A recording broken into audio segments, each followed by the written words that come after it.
ओम नमः सिद्धेभ्य।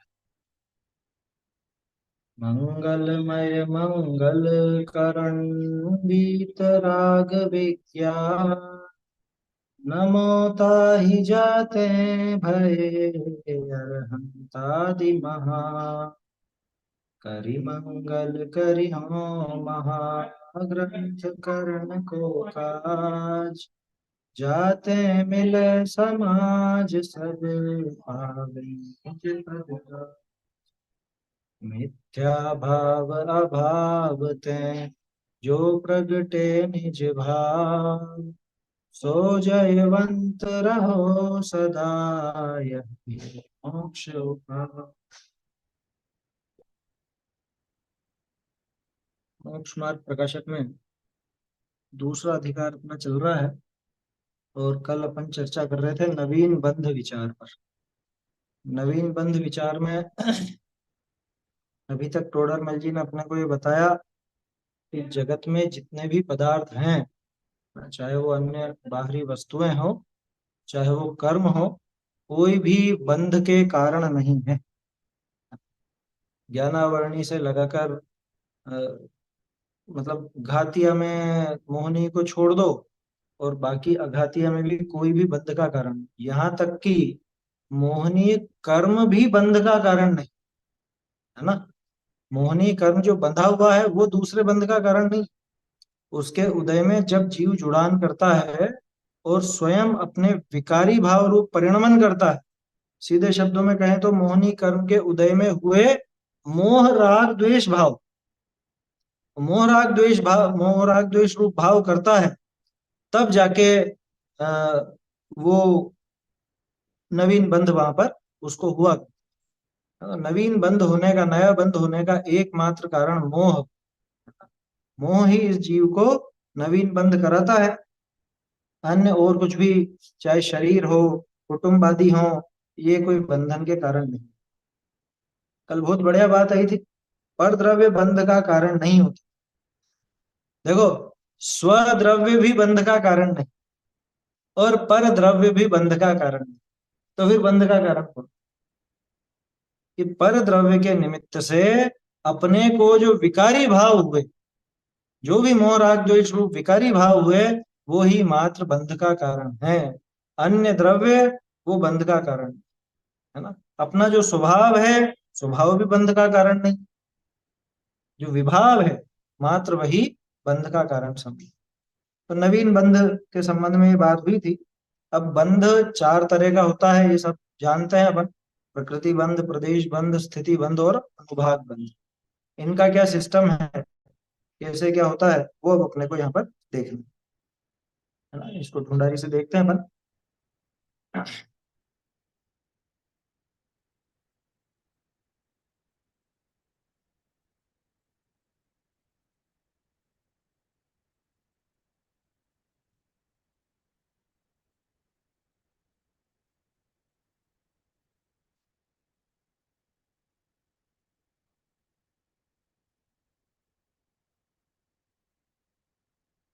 बोलिए।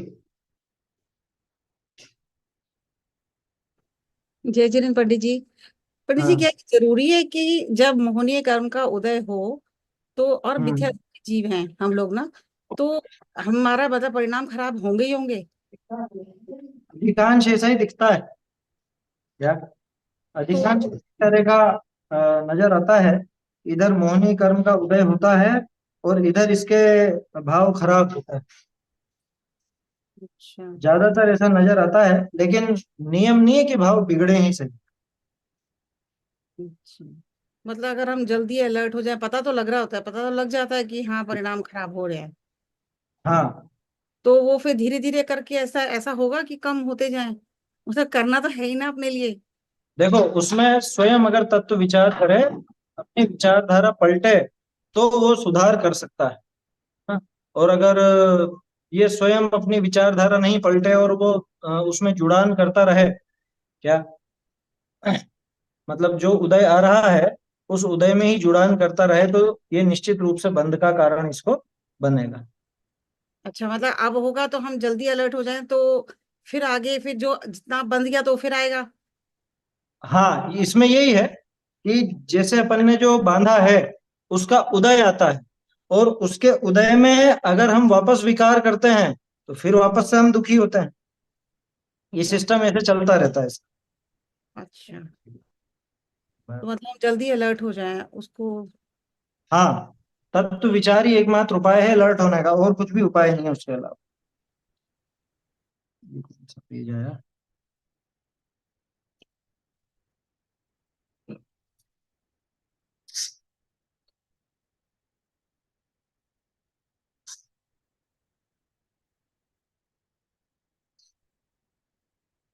हम्म, देखिए इस पेज से देखना है अपने को। तो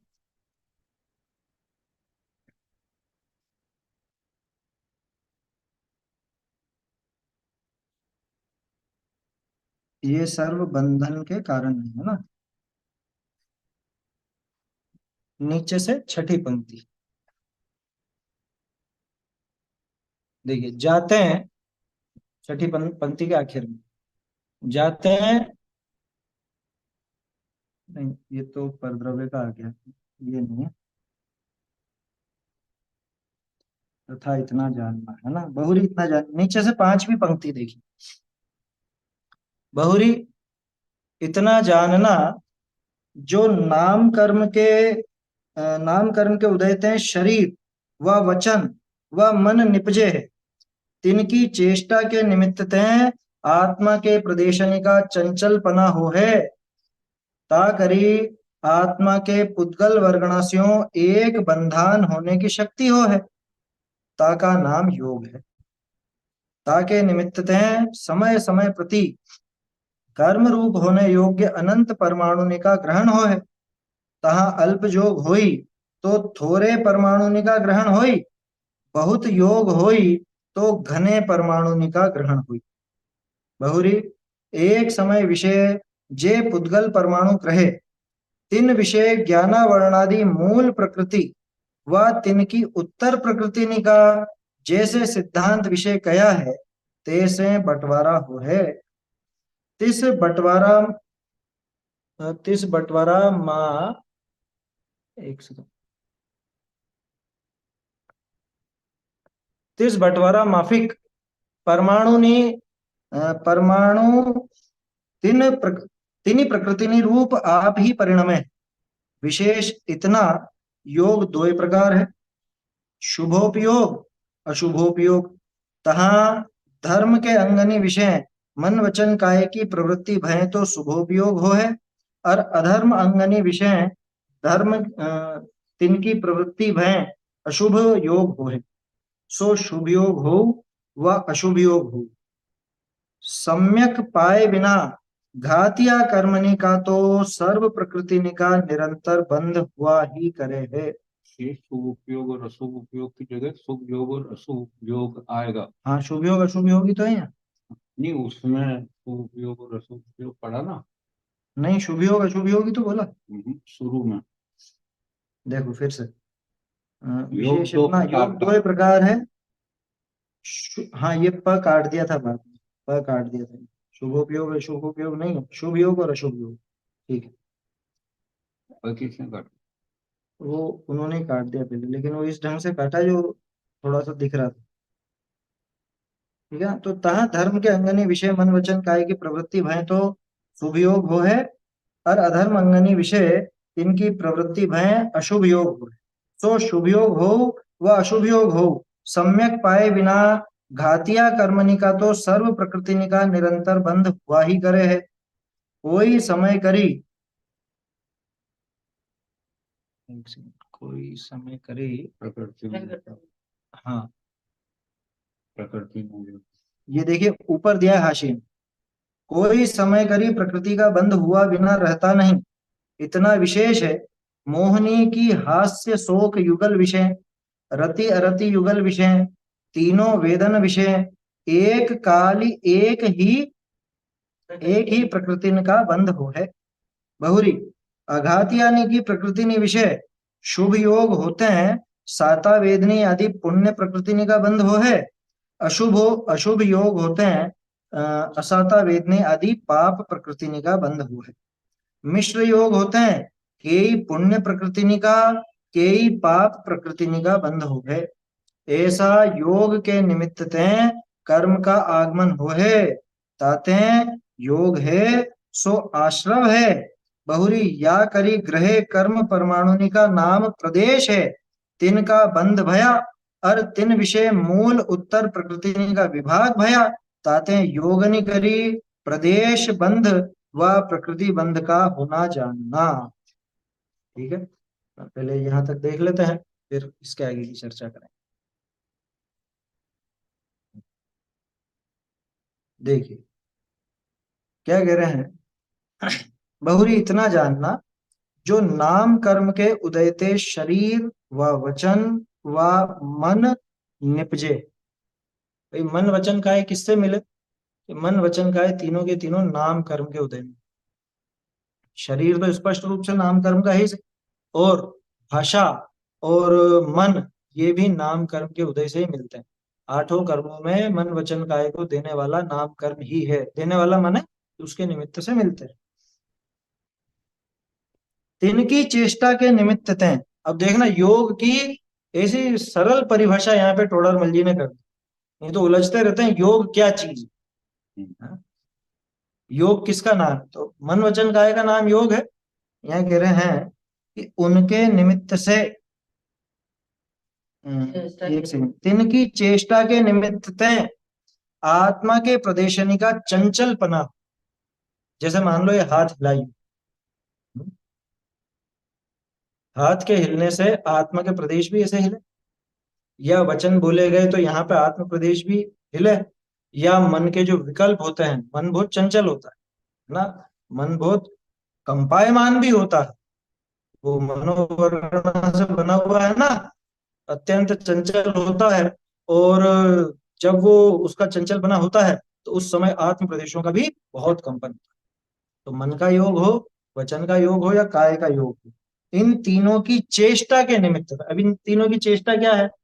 वचन की चेष्टा बोलने की, मन की चेष्टा विकल्पों की, और काया की चेष्टा इधर से उधर गमन करने की, है ना।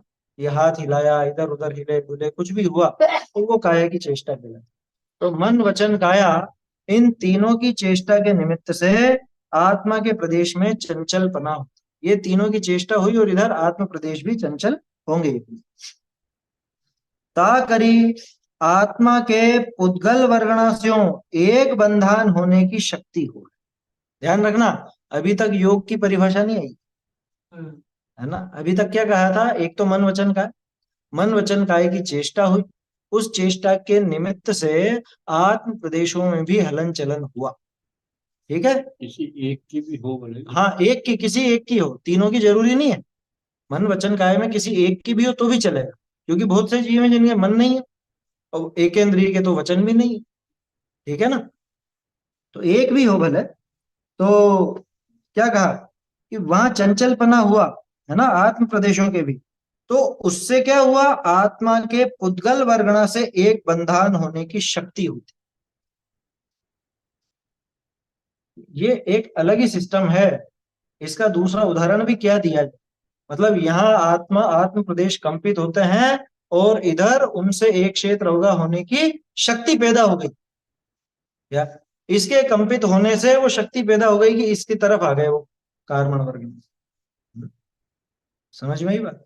इसको ऐसे समझना जैसे पानी बिल्कुल स्थिर है, ठीक है ना, नदी का पानी या तालाब का पानी बिल्कुल स्थिर है। अब वहां पे किसी ने एक आटे की गोली डाली, ठीक है, आटे की गोली डालते हैं ना मछलियों को देने के लिए, आटे की छोटी सी गोली ऐसे डाली। अब यहाँ पे पानी में जैसे ही हलन चलन हुआ, सारी की सारी मछलियां उसकी तरफ आकर्षित। आया समझ में? है ऐसे ही इधर आत्म प्रदेशों में जरा भी हलन चलन हुआ, वो किसके निमित्त से हुआ? मन वचन काय की चेष्टा के निमित्त से आत्म प्रदेशों में हलन चलन हुआ। उस हलन चलन से, आत्म प्रदेशों के कंपन से, वो पुद्गल वर्गणा से एक बंधान होने की शक्ति, एक बंधान होने की शक्ति होती है, उसका नाम है योग। समझ में ही बात? योग उसका नाम। तो मन वचन काय को योग क्यों कहते हैं? इसलिए कहते हैं कि उसकी चेष्टा के निमित्त से आत्म प्रदेशों का कंपन होता है, और आत्म प्रदेशों के उस कंपन से, हलन चलन से आत्मा में उन पुद्गल वर्ग कार्मण वर्गणाओं से एक क्षेत्र होगा संबंध होने की शक्ति पैदा होती है। तो वो शक्ति का नाम योग है, और वो शक्ति उनके निमित्त से हुई, इस वजह से मन वचन काय को भी योग कह देते हैं, है ना? बोलिए। योग मतलब जुड़ा नहीं है ना। हम्म।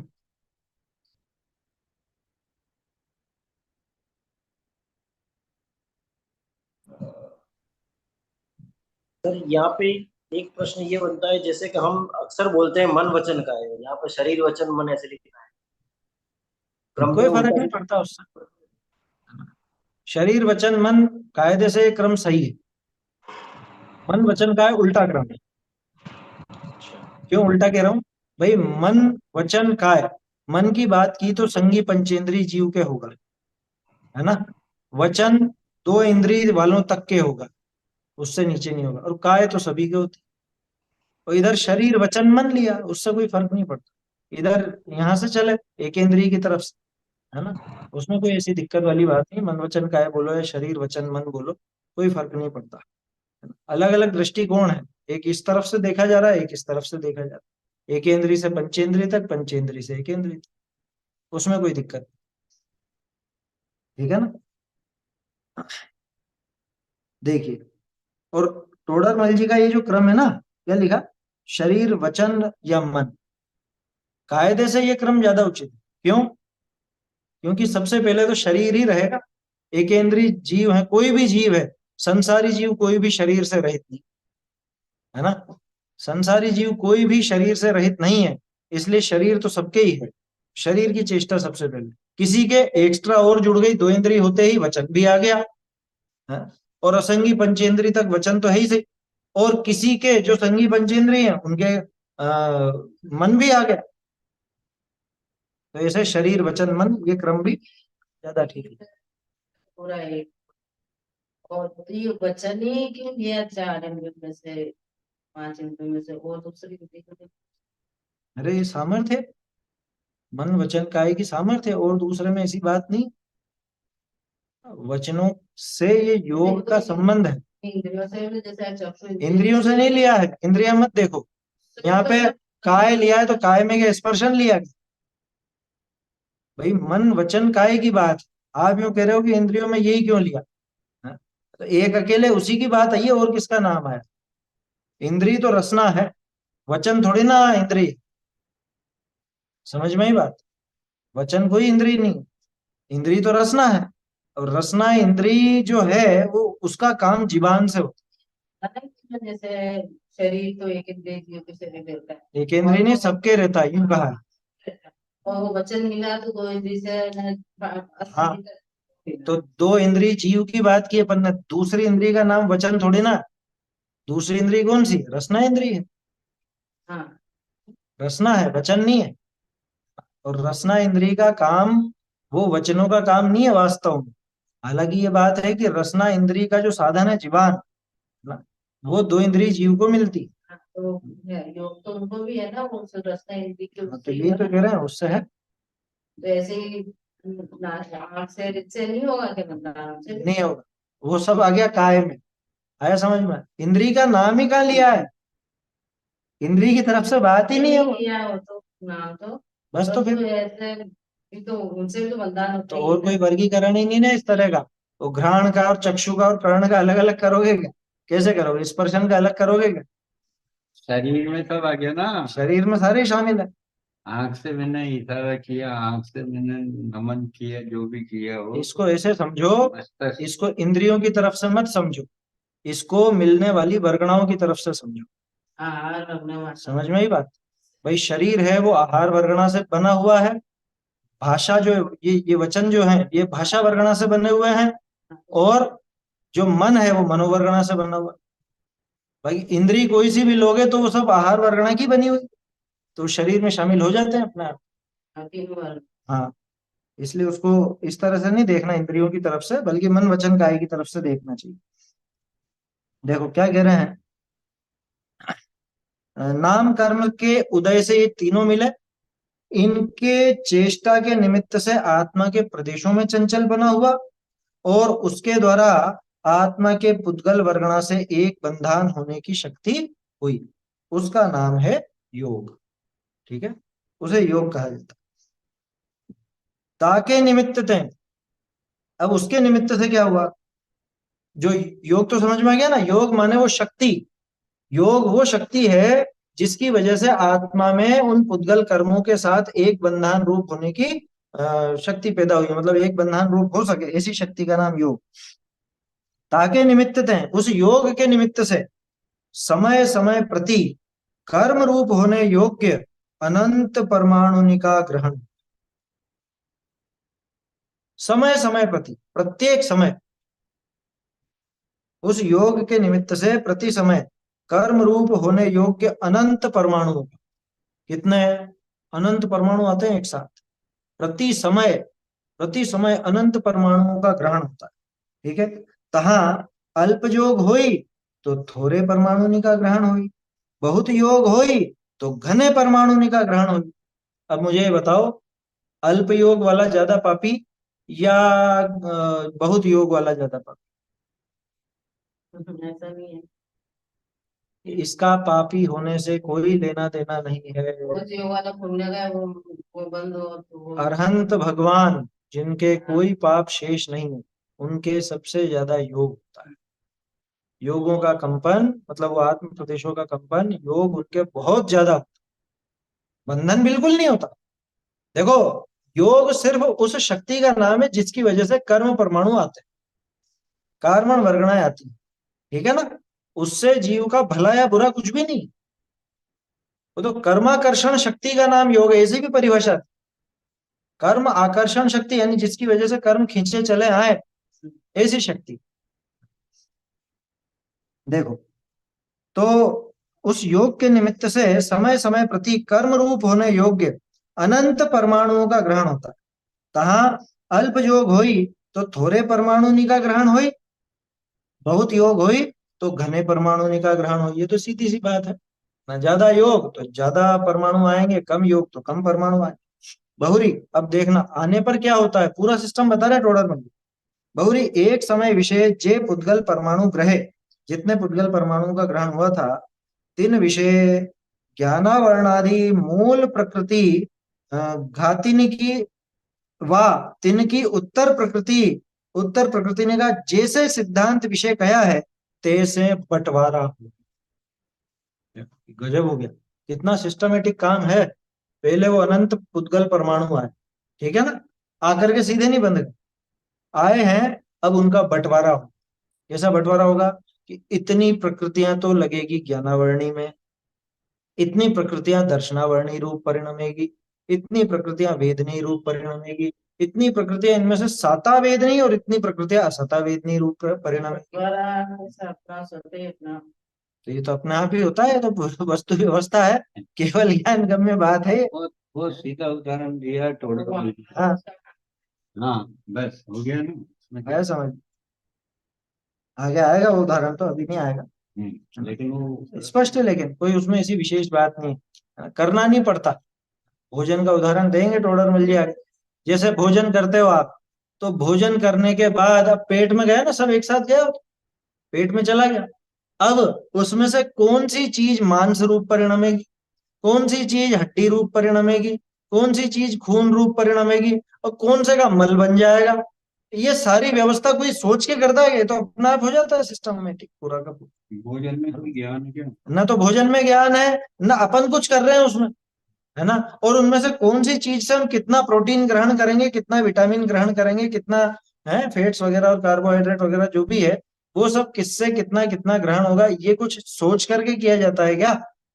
ये अपना आप होता है, बस ऐसे ही है अपना आप, है ना। वो जो योग, मतलब वो जो मन वचन काय थे, उनकी चेष्टा हुई, उनकी चेष्टा के निमित्त से अपने आत्म प्रदेशों का हलन चलन हुआ, आत्म प्रदेशों के हलन चलन से ऐसी शक्ति जीव में पैदा हो गई कि जिससे कर्म इसकी तरफ आकर्षित हो सके, उस शक्ति का नाम योग। अब जब वो कर्म आए तो अनंतों की संख्या में आए, अनंत वर्गणाएं, अनंत पुद्गल परमाणु, कार्मण वो कर्म रूप होने योग्य परमाणु। अच्छा ध्यान रखना, दूसरे परमाणु नहीं आएंगे, वही परमाणु आएंगे जो कर्म रूप हो सकते। जैसे चुंबक में लोहे को खींचने की शक्ति तो है, लेकिन वो प्लास्टिक को नहीं खींचता, है ना। तो चुंबक से खींचने की शक्ति किसमें है? कि लोहे में। लोहे की सुई है, कील है, या कोई भी चीज है, तो लोहा उसकी तरफ खींचा हुआ आएगा, लेकिन प्लास्टिक नहीं आएगा। ठीक इसी तरह से जो परमाणु कर्म रूप परिणमित हो सकते हो, जो कार्बन वर्गणा रूप परिणमित हो सकते हो, वो ही परमाणु इस योग की वजह से आएंगे। ठीक है ना, वो खींच करके आएंगे, और आएंगे उसके बाद क्या होगा कि बंटवारा, आने के बाद बंटवारा, है ना। ऐसा है। तो कई कुछ भी उदाहरण ले सकते हैं, और भी कोई ऐसी विशेष बात नहीं। ज्ञान का क्षोभ कम किसी का ज्यादा, एक तरह से होता है। तो ज्ञानावरण कर्म, ये आठों कर्म मतलब चार होना चाहिए कर्म, तो अपना बस ही नहीं है कि किस तरह से अपन उनको हाँ, वर्णन नहीं है। करा। हाँ नहीं है, वो कर्मों में कुछ भी इसलिए नहीं है। जीव ही नहीं है ना उनके। क्यों नहीं है? नहीं है। जीव के भावों से है सारा का सारा। भाव खोटे करेगा, जैसे उसके बंध के कारण बताया ना, कर्मों में कुछ नहीं, बस कर्मों में कुछ नहीं कर सकता। उसमें तो सीधी बात इतनी है कि आप दूसरे के ज्ञान में बाधक बनोगे तो ज्ञानावरणी बंधेगा, इतनी सी बात है। अरे कि इतने सीधे उंगली दी बस। आग में, अपना आप जले, हाँ, बर्फ में रखी अपने जो आप करंट के छेद में उंगली दोगे तो क्या होगा कि झटका लगे, अपने बस आप। वैसी बात है। अब जो योगों का कंपन हुआ, आठ प्रदेशों का उससे कुछ भी नहीं है ना, तो उस कंपन पे अपना बस है, न कौन कौन से कितने कितने परमाणु आए हैं उस पे अपना बस है, न वो किस रूप से विभाजित होंगे इस पे अपना बस, किसी पे भी नहीं। अरे वो केवल ज्ञान वो गम्य तो व्यवस्था है। निकाल के पकड़ पकड़ के। जीव का कोई बस ही नहीं है किसी को भी। अरे किस पे? तो उस पे बस करना क्यों है? वो ऐसा द्रव्य जो पकड़ में ही नहीं आए, उस पे बस करके करोगे भी क्या है? उस पे बस चला करके क्या करोगे? बोलिए। ये वो भी बता दीजिए, ये जो कम और ज्यादा परमाणु को ना, मतलब मन में, मन का कैसे होगा? मतलब ज्यादा विचार चल रहे हैं उसका होगा, या किसी की कषाय, वो शांत है लेकिन कषाय उसकी तेज है, किसको मतलब किस केस में ज्यादा तीनों तरह से, परमाणु है? तीनों तरह से। वचनों की चेष्टा हो तो भी वो ज्यादा योग है ना। और काय की चेष्टा हो, खेल कूद कर रहा हो इधर उधर और सब भागा दौड़ी हो रही हो, वो भी काय की चेष्टा, उसमें भी योग है। और मन मतलब में। उससे भी तेज होगा योग, और मन के विकल्प ज्यादा हो तो भी होगा। लेकिन इसमें एक बात समझ लेना, आप इस पर ज्यादा ध्यान दो ही मत। क्यों? क्योंकि अनंतों के सबसे ज्यादा योग होता है। उससे मत घबराओ कि कर्म कितने आ रहे हैं, कितने आ रहे हैं इससे कोई फर्क नहीं पड़ता। क्या? जितनी मात्रा में आ रहे हैं उससे कोई फर्क नहीं पड़ता। कौन से आ रहे हैं और किस अनुभाग के आ रहे हैं उससे फर्क पड़ता है, वो आगे दिखाएंगे भी थोड़ा। योग से होने वाला प्रकृति बंध और प्रदेश बंध, ये समझ रहे हैं अपन अब? क्या? उसमें कोई इससे कोई फर्क नहीं पड़ता, बहुत अच्छे अच्छे उदाहरण है। है ना। इसलिए वो मत सोचो कि अपन कैसे कम करें। क्या आपके दिमाग में जो ये प्रश्न बना कि अपन इन योगों को थोड़ा सा कम कर लें और कर्म कम आएंगे, कम ज्यादा से कोई फर्क नहीं पड़ता है, समझ में? तो इसमें सुयोग अरे 100 किलो गुड़ डालोगे ना तो भी उतनी मिठास नहीं आएगी जितनी वो 100 ग्राम सेक्रिन डालने में आ जाए। अब बोलो कम ज्यादा का क्या हिसाब लगाओ? तो उस पर जोर मत दो। प्रकृति और प्रदेश बंध में कोई दम नहीं है, उससे कोई फर्क नहीं पड़ता। ये तो सिस्टम समझ रहे हैं अभी अपन, इसको भी इसलिए समझ रहे हैं क्योंकि आगे वाला आने वाला वो जो स्थिति और अनुभाग है वो समझना है इसके लिए। ये ज्यादा काम का है नहीं, काम का नहीं है मतलब इस पे ना तो अपना बस है ना, और इससे फर्क भी नहीं पड़ता। अनंतों के क्या फर्क पड़ गया? अपने से अनंत गुना ज्यादा उनके आश्रय होता है, अपने से अनंत गुना ज्यादा। योगों का कंपन अपने से ज्यादा है, लेकिन क्या फर्क पड़ा? बंधन जरा सा भी नहीं। देखिए, तो ये बंटवारा समझ में आया ना। तो उनकी मूल प्रकृतियों और उत्तर प्रकृतियों का जैसे सिद्धांत विषय गया है, सिद्धांत ग्रंथों में जैसे बताया गया वैसे बंटवारा हो जाता है। तिस बंटवारा माफिक परमाणु तीन प्रकृति निरूप आप ही परिणमे है। आया समझ? यहाँ कोई मुनीम नहीं बैठा है जो कह देगा कि हाँ ठीक है 1 किलो कार्बन वर्गणा तो इसको दे दो, इसको कि ये ज्ञानावरणी को, या 2 किलो मोहनी को, 3 किलो इसको। ऐसा नहीं है। ऑटोमेटिक सब हो जाता है, वो बंटवारा हो जाता है, और बंटवारा अपने आप ही वो उस रूप परिणम जाते हैं, कोई कुछ भी नहीं कर रहा उसमें, आप ही परिणम है। विशेष इतना, अभी विशेष बात योग में, योग दो प्रकार है, शुभ योग, अशुभ योग।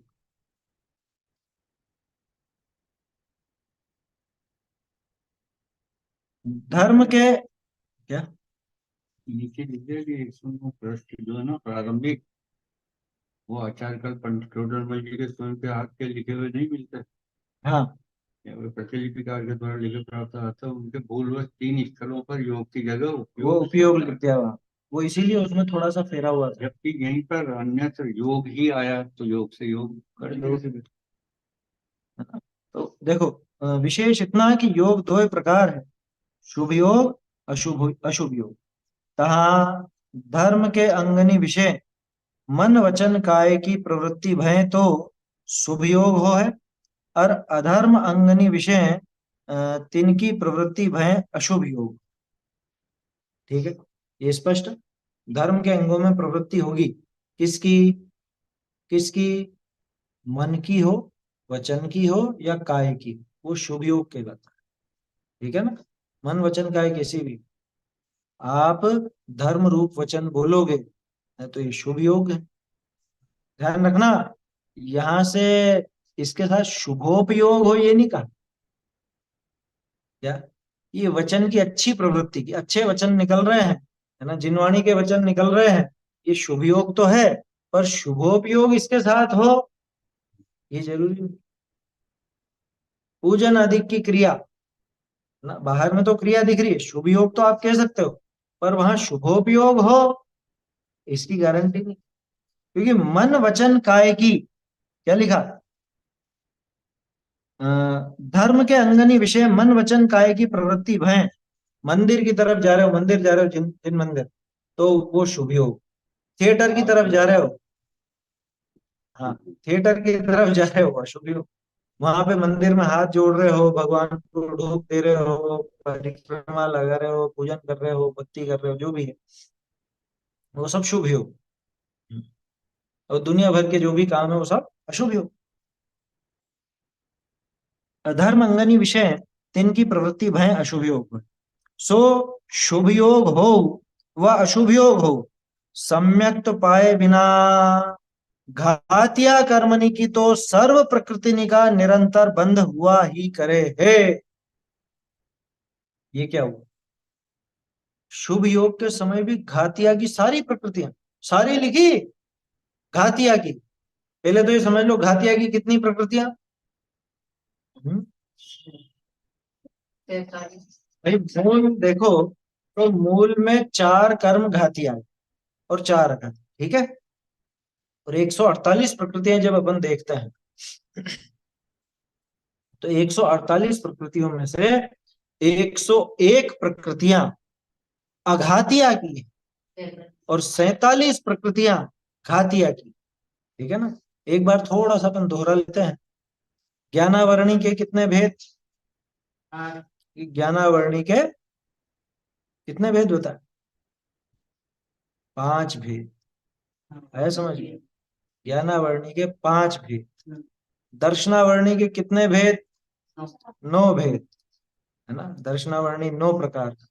उसके बाद मोहनी के कितने भेद, मोहनी के 28 भेद, 25 और 3, यूं देखो तो 2 चारित्र मोहनी, दर्शन मोहनी, और दर्शन मोहनी के 3, चारित्र मोहनी के 25, तो ऐसे 28 हो गए। ठीक है ना, 28 तो समझ में आता है ना।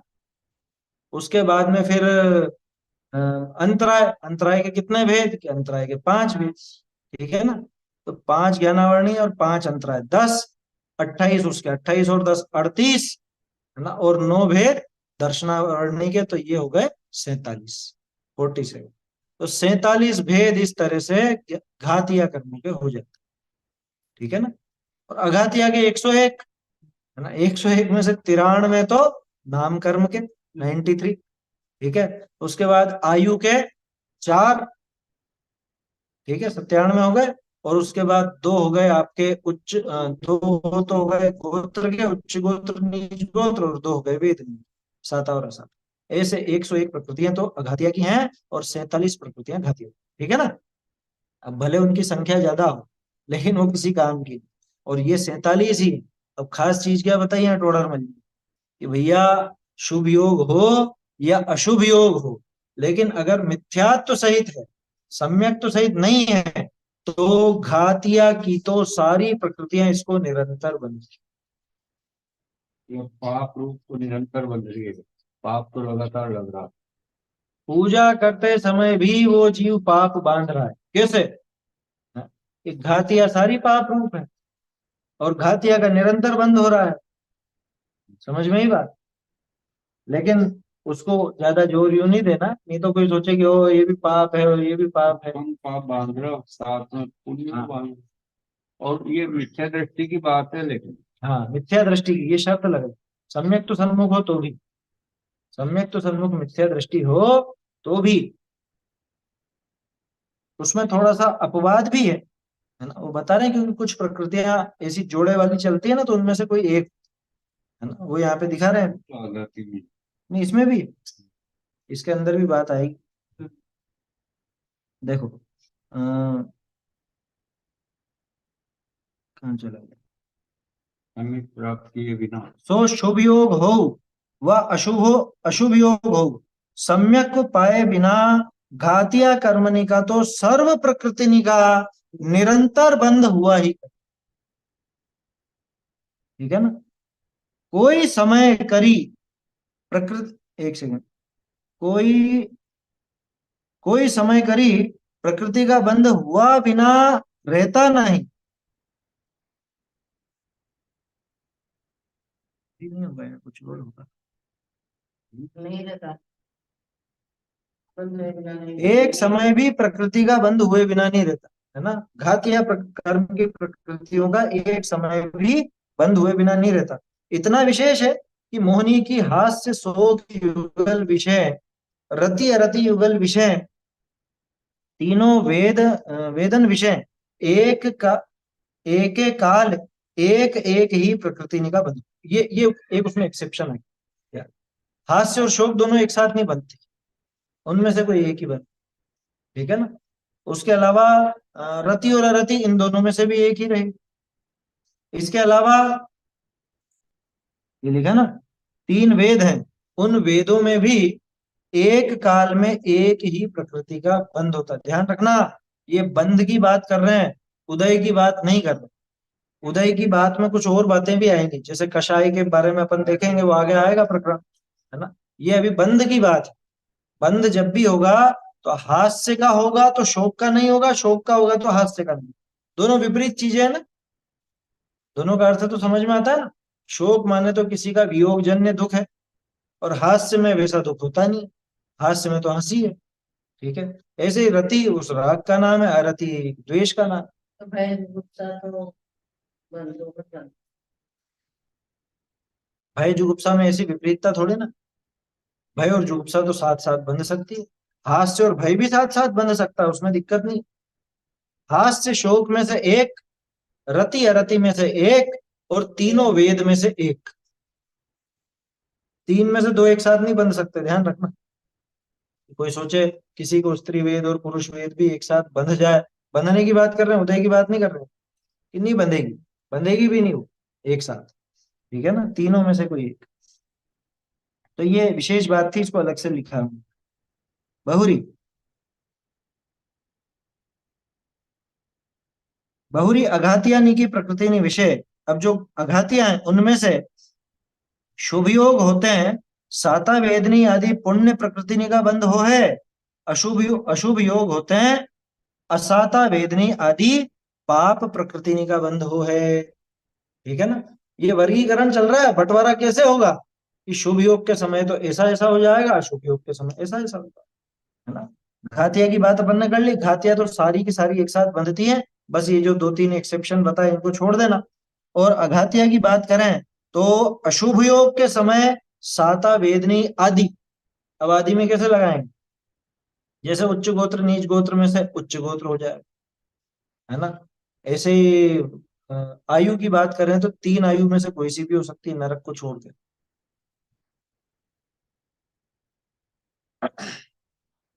नाम कर्म की जो प्रकृतियां हैं उनमें जरूर थोड़ा देखना पड़ता है, क्योंकि बहुत सी प्रकृतियां ऐसी हैं जो पुण्य रूप हैं, बहुत सी प्रकृतियां पाप रूप हैं, और कुछ प्रकृतियां ऐसी हैं जो दोनों रूप भी होती है ना। पुण्य रूप भी पाप रूप, जैसे 8 प्रकार का स्पर्श, 5 प्रकार का रस, है ना, गंध वगैरह, ये सब पुण्य रूप पाप रूप दोनों तरह से चलती है। जैसे 20 प्रकृतियां हैं जो पुण्य रूप भी चलती हैं और पाप रूप भी चलती हैं।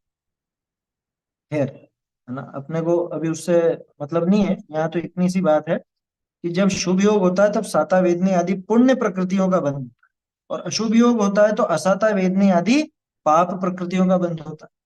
और मिश्र योग होते हैं, कई पुण्य प्रकृति निका, कई पाप प्रकृति निका बंध होता है। कि मिश्र योग कैसी दशा है? ये मिश्र योग भी होता है जीव को, कई बार ऐसा होता है कि उस समय पुण्य रूप प्रवृत्ति भी, मतलब शुभ रूप शुभ योग भी चल रहा है और अशुभ योग भी चल रहा है। उदाहरण के तौर पर वचनों से तो शुभ योग है, वचन का तो शुभ योग, लेकिन मन से अशुभ योग। मुंह से पाठ बोल रहा है तो वचन से तो शुभ योग, लेकिन मन में तो विकल्प पता नहीं क्या क्या, ऐसा अशुभ योग।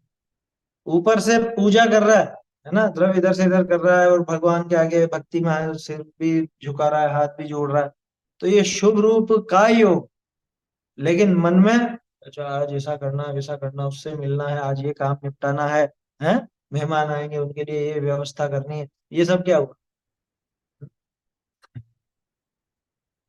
यहाँ तो समझ लीजिए कि इधर तो वचनों से और काया से शुभ रूप प्रवृत्ति दिखती है, लेकिन मन से बिल्कुल अशुभ रूप प्रवृत्ति चल रही है। ठीक है ना, तो ये मिश्र। अब मिश्र में जिस अनुपात में शुभ है उस अनुपात में शुभ प्रकृतियों का, और जिस अनुपात में अशुभ है उस अनुपात में अशुभ प्रकृतियों का आना होता है। ठीक है, ऐसा योग के निमित्त से कर्म का आगमन हो है, ऐसा योग के निमित्त से कर्म का आगमन होता है, आना होता है। ताते योग है सो आश्रव है। ये टोडर मल जी ने पूरा सिस्टम बता करके ये सिद्ध किया कि योगों का नाम आश्रव क्यों है, नहीं तो कोई ऐसे बता नहीं सकता। सूत्र में आएगा काय वांग मन कर्म योग, है ना, फिर आगे लिख दिया सहस्रव, ये मन वचन काय का योग, वो आश्रव। अब माथाफोड़ी करते रहो, मन वचन काय योग है और ये आश्रव है, इसका क्या अर्थ निकालो? ये शरीर योग है? ये मैं बोल रहा हूं ये शब्द है, ये योग है? भैया ये नहीं है। असल में इनकी जो चेष्टा हुई, इनके निमित्त से आत्म प्रदेशों का भी हलन चलन हुआ। उन आत्म प्रदेशों के हलन चलन से जीव में ऐसी शक्ति पैदा हो गई जिससे कर्म आकर्षित होकर आने लगे। उसका नाम योग, उस शक्ति का नाम योग। और चूंकि वो इन तीनों के चेष्टा के निमित्त से हुई थी, इसलिए इन तीनों को योग कहते हैं। यही तो बताया। ताते देखो क्या लिखा, ताते योग है स्व आश्रव है। क्यों? कि योगों के निमित्त से कर्म का आगमन होता है। अब वो पूरी लंबी चेन है। योगों के निमित्त से कैसे? कि योगों के निमित्त से आत्म प्रदेशों में हलन चलन हुआ, आत्म प्रदेशों में हलन चलन होने से ऐसी शक्ति पैदा हुई जिससे कर्म खिंचकर आने लगे। तो कर्मों के आगमन में मूल निमित्त बना इन मन वचन काय की चेष्टा, है ना। उस चेष्टा को इसलिए योग कह दिया। योग है सो आश्रव बहुरी या करी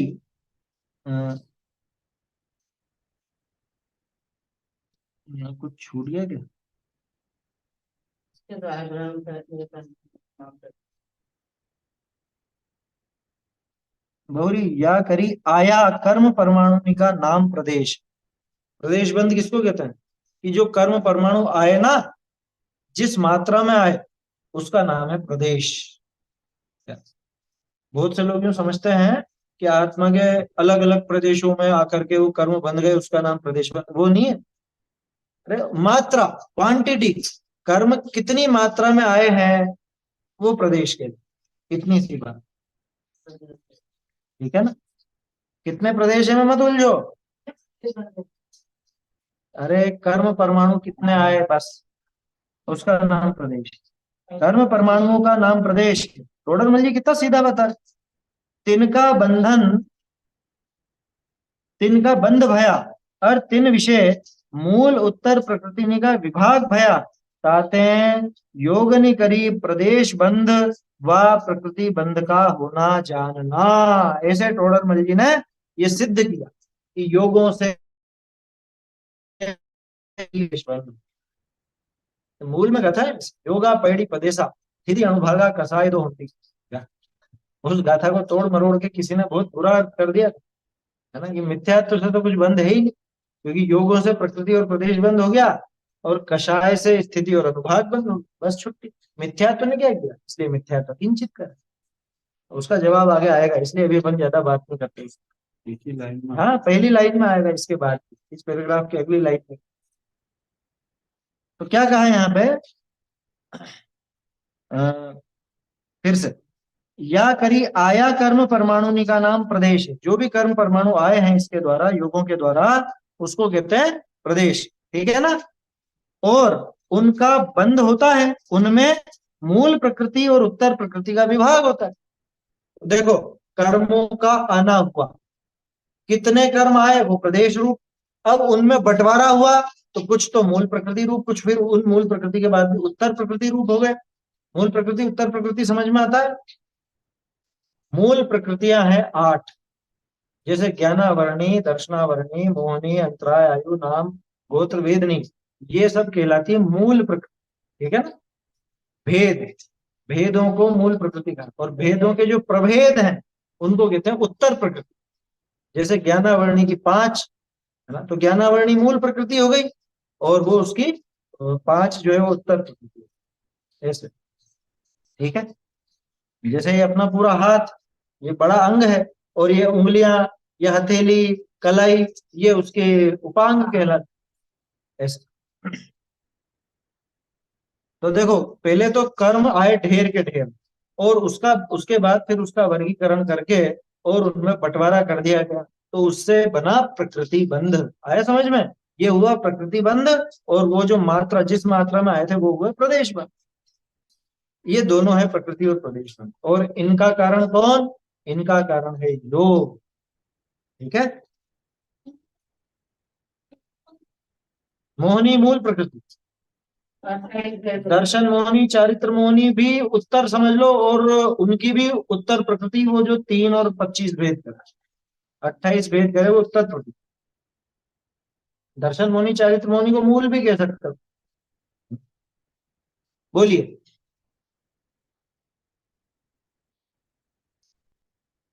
आवाज नहीं आ रही।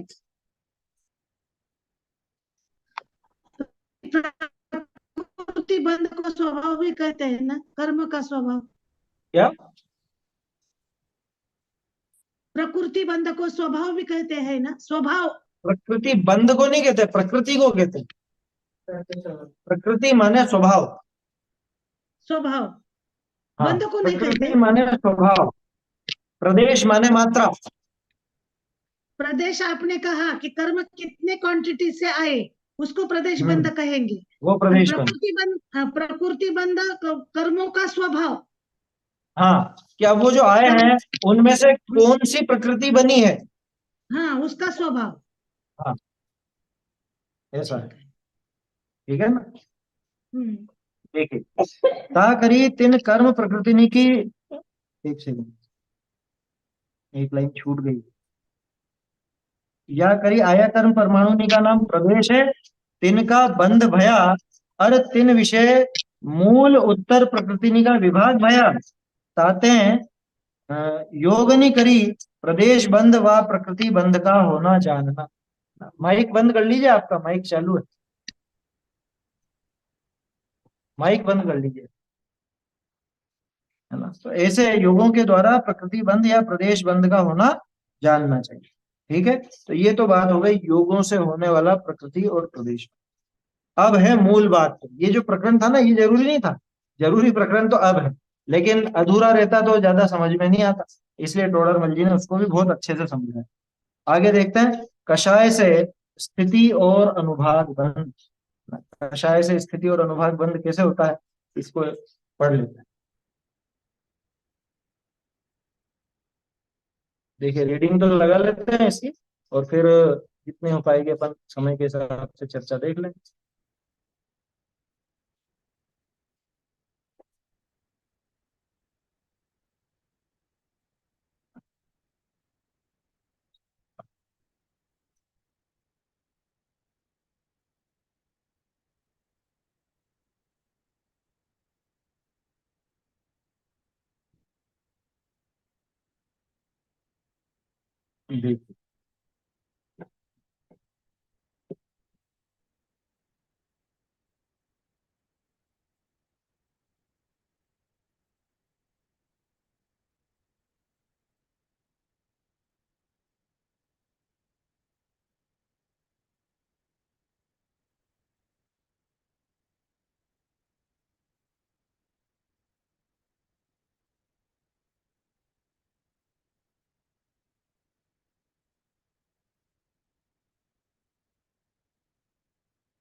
देखिए इसमें, हाँ ये निशान किया ना, इसके ऊपर देखिएगा यहीं से, बहुरी मोह के उदय ते मिथ्यात्व क्रोधाधिक भाव हो है, तिन सबनी का नाम सामान्य पने कषाय है।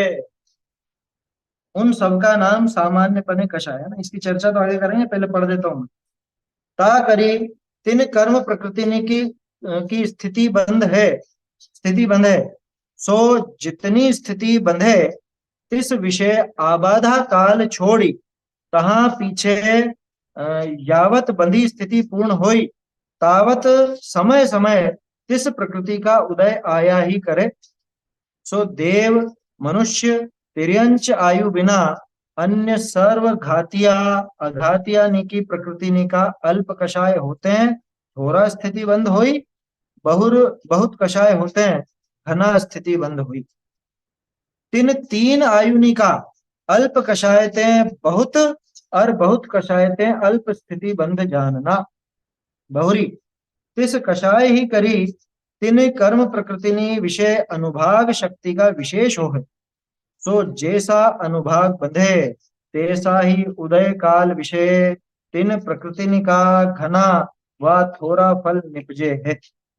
तहाँ घाती कर्मनि की सर्व प्रकृतिनि विषय व अघाती कर्मनि की पाप प्रकृतिनि विषय तो अल्प कषाय होते हैं, थोड़ा अनुभाग बंधे हैं, बहुत कषाय होते हैं, घना अनुभाग बंधे।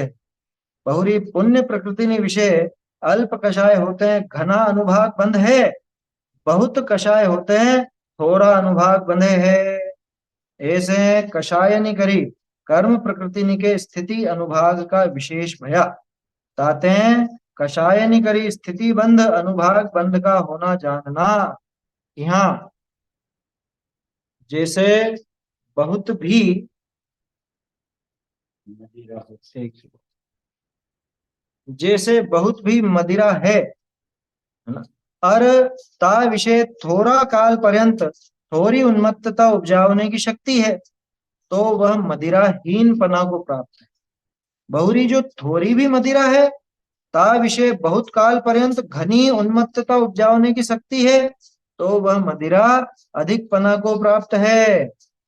तैसे घने भी कर्म प्रकृति के परमाणु हैं, और तीन विषय थोड़े काल पर्यंत थोड़ो फल देने की शक्ति है, तो ते कर्म प्रकृति हीनता को प्राप्त है। बहुरी थोड़े भी कर्म प्रकृति के परमाणु हैं, और तीन विषय बहुत काल पर्यंत बहुत फल देने की शक्ति है, तो वे कर्म प्रकृति अधिक पना को प्राप्त है। दाते योगनी करी भया प्रकृति बंध प्रदेश बंध बलवान नहीं, कषायनी करी किया स्थिति अनुभाग बंध ही बलवान है। ताते मुख्य पने कषाय ही बंध का कारण जानना। जिनको बंध न करना होई ते कषाय मति करो। क्या गजब पंक्तियां दी हैं। ये तो टोडरमल जी ने अपने को बहुत सुंदर सुंदर सूक्ति वाक्य दिए हैं, घरों पर लगाने जैसे। जिन्हें कषाय नहीं करना हो वे बंध नहीं, जिन्हें बंध नहीं करना हो वे कषाय नहीं करते। आया समझ? प्रतिबंध प्रदेश बंद बलवान। हाँ, ये जो थोड़ी देर पहले अपन चर्चा कर रहे थे ना, प्रकृति बंद प्रदेश बंद में बलवान पना नहीं, चर्चा तो खैर अब करेंगे इस पर अपन, है ना। बाकी पहले जो एक प्रश्न उठा था, है ना, कि भाई इनको कैसे क्या अपन घटा सकते हैं क्या, इनमें दम नहीं है। प्रकृति बंद और प्रदेश बंद सिर्फ कौन सी प्रकृति है और कितनी मात्रा में है ये दिखा, कब तक रहेगी और कितना भारी फल देगी, इस पे वो प्रकृति प्रदेश का काम नहीं, ये स्थिति और अनुभाग करता है ना। तो अभी तो अपन ने इसकी रीडिंग लगाई है, कल इस पर चर्चा करेंगे अपन, बहुत बढ़िया प्रकरण है। इसके लिए फिर ये उसी टाइम पर बताऊंगा, है ना। और गोमटसार कर्म कांड से लिया हुआ प्रकरण है पूरा, असल में देखा जाए तो तोड़रमल जी ने खुद ने टीका करी है ना, तो इसलिए उनके लिए तो ये बहुत सामान्य बात है। और जो लोग अभ्यासी हैं उनको भी ये सब बातों का ज्ञान तो है ही, लेकिन ये समझने लायक प्रकरण। आखिरी लाइन बहुत जोरदार, आखिरी और पहली, क्या ये जो अभी अपन ने रीडिंग लगाई ना, इसमें पहली लाइन और आखिरी लाइन दोनों बहुत गजब की। क्या इन सबका नाम सामान्य नाम कषाय है, मिथ्यात्वादी सबका सामान्य नाम कषाय। एक तो ये ध्यान रखने की हमेशा। दूसरी बात जो आखिर में, जिन्हें बंध नहीं करना हो वे कषाय, और जिन्हें कषाय नहीं करना हो वो निरंतर तत्व विचार। ऐसा बाकी चर्चा कल करें। मोह का नाम भी क्या किया जाता है? मोह मिथ्या तो एक ही चीज, अब इसमें तो मोह के वजह से मिथ्या सुधरना हो। वहां पे सामान्य मोह कर्म की बात कल करेंगे बात। चैतन्य का स्मरण प्रतिक्षण ही करो रे, भव के अनंत दुख को क्षण में हरो रे, अक्षय अनंत नित्य सौख्य निधान पाओ, गाओ अरे इसी के गीत गाओ, निज निधि निज में बताई यह तो उपकार है, इसके लिए जिन वाणी को वंदना शत बार, वंदना शत बार।